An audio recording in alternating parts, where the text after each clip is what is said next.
Hello guys, welcome to my YouTube channel. तो आज हम डिस्कस करेंगे वीकली कॉन्टेस्ट 353 का फोर्थ क्वेश्चन। आप वीडियो पॉज करके एक बार क्वेश्चन पढ़ लो, फिर मैं एक्सप्लेन करता हूँ। ठीक है। तो क्वेश्चन क्या कह रहा है? क्वेश्चन कह रहा है कि हमारे पास एक एरे होगा नम्स और एक पॉजिटिव इंटीजर होगा के। ठीक है, एक पॉजिटिव इंटीजर होगा के। और हमें क्या करना है कि हम एक ऑपरेशन दिया हुआ है। क्या ऑपरेशन दिया हुआ है कि कोई भी हम एक सवेरे चूज कर सकते हैं के साइज का, और उसको उसके जितने भी एलिमेंट्स है ना, उन सबको हम डिक्रीज कर सकते हैं 1 से। ठीक है, और ये ऑपरेशन हम कितनी बार भी परफॉर्म कर सकते हैं। और एंड रिजल्ट क्या होना चाहिए कि जो सारे एलिमेंट्स है ना एरे के, वो जीरो हो जाने चाहिए। अगर जीरो नहीं होता है तो हमें फॉल्स रिटर्न करना है, अगर जीरो हो गए तो ट्रू रिटर्न करना है। ठीक है, क्वेश्चन स्ट्रेट फॉरवर्ड लग रहा है, कोई है नहीं। कंस्ट्रेंट अगर एक बार देखेंगे हम, तो 10 टू द पावर 5 है, इसका मतलब हमें ओ ऑफ एन में सॉल्यूशन देना होगा।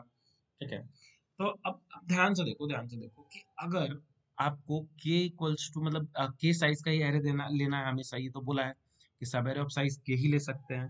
तो अगर कोई भी एक नंबर है, जैसे ये 2 है, अगर मुझे इस 2 को 0 बनाना है, ठीक है, तो इसके पीछे तो कोई एलिमेंट है नहीं, तो मुझे इससे आगे के माइनस 1 एलिमेंट और लेने होंगे। तो मतलब बेसिकली मुझे अगर 2 से स्टार्ट करूँ तो मुझे के साइज का एक सब एरे लेना ही पड़ेगा, अगर मुझे इस 2 को 0 बनाना है। ठीक है। तो एक चीज मुझे क्या समझ में आया कि अगर मैं लेफ्ट से जाते जाऊं तो जो भी नॉन जीरो वैल्यू मिलेगा मुझे पहला, ठीक है, या जब भी मुझे कोई एक नॉन जीरो वैल्यू मिलेगा, तो मैं वहां से ही मुझे के साइज का सब एरे उठाना होगा। ठीक है, आप समझ रहे हैं ना इस चीज को? कि अगर मान लो इसके आगे जीरो रहता, ठीक है, इसके आगे जीरो रहता, मैं एक बार इसको कॉपी करके आपको समझाता हूँ कि अगर इसके आगे जीरो रहता तो क्या मुझे उससे कोई मतलब थी? मैं इसको यहाँ पेस्ट कर दूं। अगर मान लो कि यहाँ पे ऐसे मैं जीरो डाल दूं, तो इसके आगे लीडिंग कितने भी जीरोस होंगे, उससे मुझे कोई फर्क पड़ेगा? नहीं पड़ेगा। ठीक है। तो मैं क्या करूंगा कि पहला जो नॉन जीरो मिला, तो इसका मतलब अगर मुझे इसको जीरो बनाना है, मतलब इसको 2 बार इस पे मुझे ये ऑपरेशन परफॉर्म करना पड़ेगा। पर ऑपरेशन के कंस्ट्रेंट क्या है कि मुझे सब एरे ऑफ साइज के ही चूज करना है। तो मुझे मिनिमम, जैसे केस में 3 है, तो मुझे यहाँ से लेके यहाँ तक चूज करना ही पड़ेगा। ठीक है, आई होप आपको ये चीज समझ में आई होगी। ठीक है, अब देखो, अब मैं यहाँ एक और चीज बताता हूँ कि आपने प्रीफिक्सम पढ़ा होगा ना, ये क्वेश्चन उसी से बनेगा। आप नहीं भी पढ़े हो तो कोई दिक्कत नहीं है, आप ध्यान से बस सुनते जाना, आपको सारी चीजें आराम से समझ आएगी। तो अब देखो, जैसे यहाँ पे वैल्यू 2 है, ठीक है, तो मुझे इसको दो बार इसको सब्ट्रैक्ट करना पड़ेगा। ठीक है, 2 बार सब्ट्रैक्ट करना पड़ेगा। तो 2 बार इसको सब्ट्रैक्ट करना पड़ेगा, पर मुझे के साइज का सब एरे लिया था, तो बेसिकली 2 बार मुझे सबको सब्ट्रैक्ट करना पड़ेगा। ठीक है। तो मैं क्या करूंगा कि मैं एक वेरिएबल रखूंगा, उसमें मुझे ये काउंट करके रखूंगा कि अभी तक मुझे कितना सब्ट्रैक्ट करना है। जैसे कि मैं पहले इस पोजीशन पे था, ठीक है, अभी मैं इस पोजीशन पे आऊंगा, तो बेसिकली इसमें जितना सब्ट्रैक्ट किया था उतना तो मिनिमम इसमें सब्ट्रैक्ट करना ही पड़ेगा। हो सकता है कुछ और भी चेंज हो, पर इतना तो होगा ही ना। तो अब देखो, अब क्या होगा कि जैसे यहाँ पे मैंने 2 सब्ट्रैक्ट कर दिया, पर मुझे यहाँ पे नहीं चाहिए। तो जैसे हमने प्रीफिक्स में पढ़ा है कि अगर यहाँ पे मैंने +2 ऐड किया था और यहाँ पे अगर मैं -2 कर दूं, तो वो काइंड ऑफ मैं यहाँ से क्यूमुलेटिव सम लेते आऊंगा, तो यहाँ पे वो एडजस्ट हो जाएगा। ठीक है। ठीक है, मैं फिर से एक बार रिपीट करता हूँ कि जैसे अगर मैं यहाँ से यहाँ पे 2 ऐड करा हूँ, अगर मैं यहाँ पे एक एक्स्ट्रा 2 ऐड कर देता हूँ, लेट्स से कि यहाँ पे मैं 2 ऐड कर देता हूँ, और फिर यहाँ पे मैं जीरो है और यहाँ पे -2 ऐड कर देता हूँ, तो ओवरऑल जब देखोगे, आप देखोगे -2 ये इस वन के लिए है, इस वन के लिए मैं यहाँ इंटर मार के समझा देता हूँ, हाँ स्पेस देके। ठीक है। तो देखो, अगर जब आप सम लेने आओगे ना, तो यहाँ पे 2 मिल जाएगा, यहाँ पे भी 2 रहेगा क्यूमुलेटिव सम, यहाँ पे भी 2 रहेगा, और यहाँ पे जैसे -2 ऐड करोगे 2 में, तो 0 हो जाएगा। तो इफेक्टिव देखोगे तो इसके लिए क्या हो जाएगा, इसके लिए 1 के लिए 0 हो जाएगा। ठीक है ना? आई होप आपको ये चीज समझ में आई होगी। तो अब देखो क्वेश्चन से रिलेट कैसे होता है। हम स्टार्ट करेंगे कि अगर कभी भी हम पहले ये देखेंगे कि जो करंट पोजीशन आई है ना, वहां पे हमको कितना सब्ट्रैक्ट या क्या करना पड़ेगा। तो उसके लिए हमने एक वेरिएबल बना के रखा है कर। इनिशियली कर में 0 होगा, क्यों? क्योंकि उससे पहले हमें कुछ सब्ट्रैक्ट वब्ट्रैक्ट करने की जरूरत ही नहीं, मतलब कुछ भी कैरी फॉरवर्ड नहीं हो रहा आगे। साथ में हमने एक वेक्टर बना के रखा है कैरी डिफरेंस, कि हमें कितना डिफरेंस अभी तक हमने कैरी कर रखा हुआ है। जैसे अभी मैंने बताया ना कि जैसे इस पोजीशन पे, जैसे i+k पोजीशन पे जाओगे, वहां पे तुम्हें माइनस करना पड़ेगा जितना में सब्ट्रैक्ट कर रहे हो। जैसे कि अगर इस टू को अगर तुम्हें 0 बनाना है, तो यहाँ पे तो तुम करोगे कि यहाँ पे जो भी है कर मेरा 2 होना चाहिए। कर मेरा क्या रिप्रेजेंट करेगा कि हमें कितने बार ऑपरेशंस करने पड़ेंगे। ठीक है। तो यहाँ पे कर मैं 2 कर रहा हूँ, तो इसका मतलब क्या है कि जो k प्लस था ना, मुझे एकदम आगे तो नहीं लेके जाना, मैं के साइज का ही ले सकता हूँ। तो बेसिकली मुझे क्या करना पड़ेगा, जो के आई यहाँ आई पोजीशन है तो आई प्लस के पे जाके मुझे -2 भी करना पड़ेगा। ठीक है, तो उस चीज को स्टोर करने के लिए अब हो सकता है ये बार बार करना पड़े। ठीक है, या मान लो कि पहले इसमें करा था, फिर कभी इस पोजीशन में करा, तो हर चीज का ट्रैक रखने के लिए हम क्या करेंगे कि हम एक एरे बना लेंगे। ठीक है, एकदम स्टैंडर्ड है ये, कोई इसमें मुश्किल है नहीं। तो अब देखो, अब हमारा वो एरे बन गया, तो जीरो पोजीशन पे क्या होगा, कैरेट भी जीरो होगा, कर भी जीरो होगा। ठीक है, कोई दिक्कत नहीं। और किसी भी ith पोजीशन पे हम आएंगे तो जो हम देखेंगे कि प्रीवियस करंट कर मतलब कर कहने का मतलब कि कितनी कैरी थी हमारे पास प्रीवियसली। ठीक है, और करंटली इसमें कितना चेंजेस है। लेट्स से अभी होगा ना कि जैसे कभी आई प्लस के करके माइनस करेंगे, जैसे यहाँ पे कि डी माइनस किया था। ठीक है, तो वो उस वाले को भी अकाउंट करेंगे। अब देखो, कर बेसिकली मेरा क्या रिप्रेजेंट करता है कि कितना ऑपरेशन हमें यहाँ पे करना है। ठीक है, कितना ऑपरेशन हमें करना है। अगर वो बड़ा है, लेट्स से कि हम जैसे इसमें जैसे यहाँ 3 है। ठीक है ना, यहाँ या इसको मान लेते हैं कि इसमें ना जो हमने एग्जांपल कंसिडर करा है, इसमें हम मान लेते हैं कि पहला नंबर ही मेरा 4 हो गया।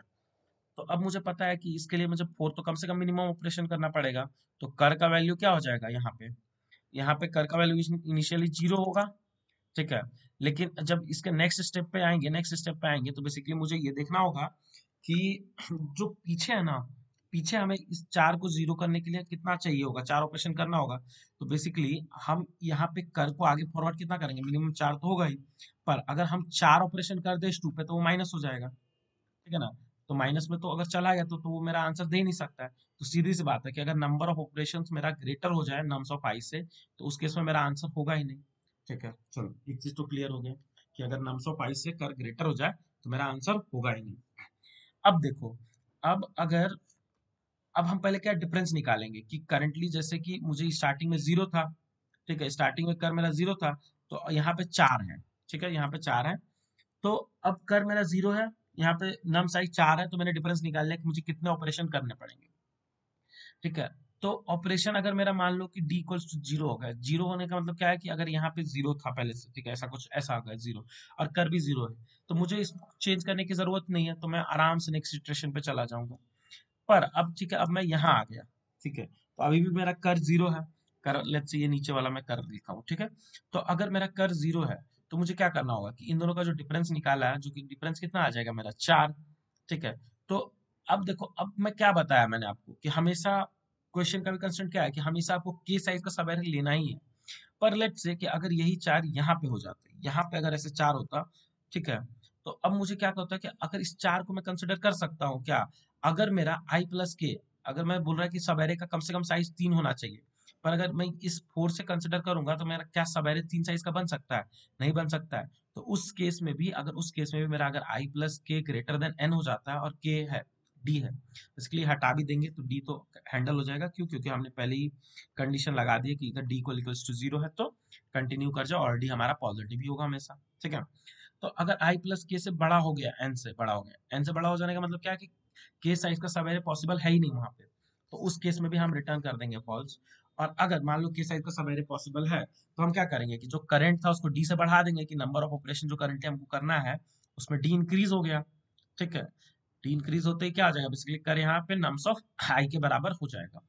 ठीक है, और अब देखो, अब मुझे क्या करना होगा कि यहाँ पे जैसे यहाँ पे मैंने कर को वैल्यू बढ़ा के 4 करा, यहाँ पे 4 ऐड करा, तो बेसिकली जो के साइज है, के यहाँ पे 3 है, तो ए एक ये पहला हो गया, फिर ये 2 दूसरा हो गया, फिर ये 2 तीसरा हो गया, और ये फिर 3 चौथा हो गया। तो यहाँ पे जाके मैंने जो 4 ऐड करा है उसको माइनस भी करना पड़ेगा। क्यों, क्योंकि मैंने मुझे के साइज का सब एरे ही लेना था, तो उसके बाहर का तो मैं ऐड नहीं कर सकता हूँ। सो दैट कि जब मैं क्यूमुलेटिव सम लेते आऊंगा, आप देखोगे यहाँ पे मैं कैरी डिफ ऐड करते आ रहा हूँ, तो बेसिकली क्या होगा कि यहाँ पे माइनस होके जो इसका इफेक्ट था ना, ये +4 ऐड करने का, वो न्यूट्रलाइज हो जाएगा यहाँ पे -4 ऐड करते ही।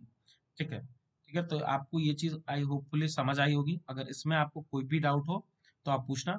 ठीक है, तो अब मैं एक बार फिर से एक्सप्लेन कर देता हूँ हमने क्या करा। हमने इनिशियली एक कर लिया, का डिनोट कर रहा है कि कितने ऑपरेशन हम कर सकते हैं, मतलब करने हैं हमें किसी भी पर्टिकुलर पोजीशन पे। कैरी डिफ में हम क्या रखते हैं कि आगे का की स्टोर कर रहे होते हैं कि उसमें कितने हमने करे होंगे या कितने हमें करने की जरूरत है। तो उसको जब निगेट कर रहे होंगे तो कैरी डिफ में हम उसको सब्ट्रैक्ट कर दे रहे होंगे। ठीक है, और ये सिंपल सा कंडीशन है कि अगर नंबर ऑफ ऑपरेशन ज्यादा हो जाए करंट वैल्यू से, कि अब कह रहा है कि हमें 5 ऑपरेशन करने, उसकी वैल्यू 3 है, तो अगर उतना ऑपरेशन करेंगे तो वो वैसे ही नेगेटिव में चला जाएगा। तो आंसर फॉल्स हो जाएगा। फिर हम डिफरेंस निकालेंगे, अगर डिफरेंस जीरो आ गया, जीरो आ गया मतलब कुछ करने की जरूरत नहीं है, तो हम आगे बढ़ जाएंगे। अगर डिफरेंस जीरो नहीं आया है, इसका मतलब कि मुझे क्या करना होगा कि कुछ ऑपरेशन परफॉर्म करने होंगे। अगर मैं ऑपरेशन परफॉर्म करूंगा तो मुझे अगर के साइज का सवेर ही नहीं मिला, तो उसका उस केस में ये कंडीशन ट्रू हो जाएगा कि आई प्लस की ग्रेटर देन एन हो जाएगा, तो उस केस में फॉल्स रिटर्न कर देंगे। और नहीं तो अब जो करंट है उसमें जितना डिफरेंस हमें चाहिए था हमने उसमें ऐड कर दिया, और जो उसका के साइज के बाद, क्योंकि के साइज का सवेर ही वो हमें लेना था, तो के पोजिशन और के एलिमेंट्स के बाद बेसिकली हम उसको सब्ट्रैक्ट कर देंगे। ठीक है। और अगर जब ये लूप कंप्लीट हो जाएगा, इसका मतलब कि कहीं भी हमारा ये कंडीशन फेल नहीं हुआ है, तो हम सिंपली रिटर्न कर देंगे। ठीक है। होपफुली आपको ये सॉल्यूशन समझ आया होगा, एक बार मैं सबमिट करके दिखा देता हूँ। ठीक है, ऐसी सॉल्यूशन है। ठीक है, आपको इसमें कोई भी डाउट हो आप मुझे कमेंट सेक्शन में जरूर पूछना। ठीक है, नेक्स्ट वीडियो तक बाय बाय, थैंक यू।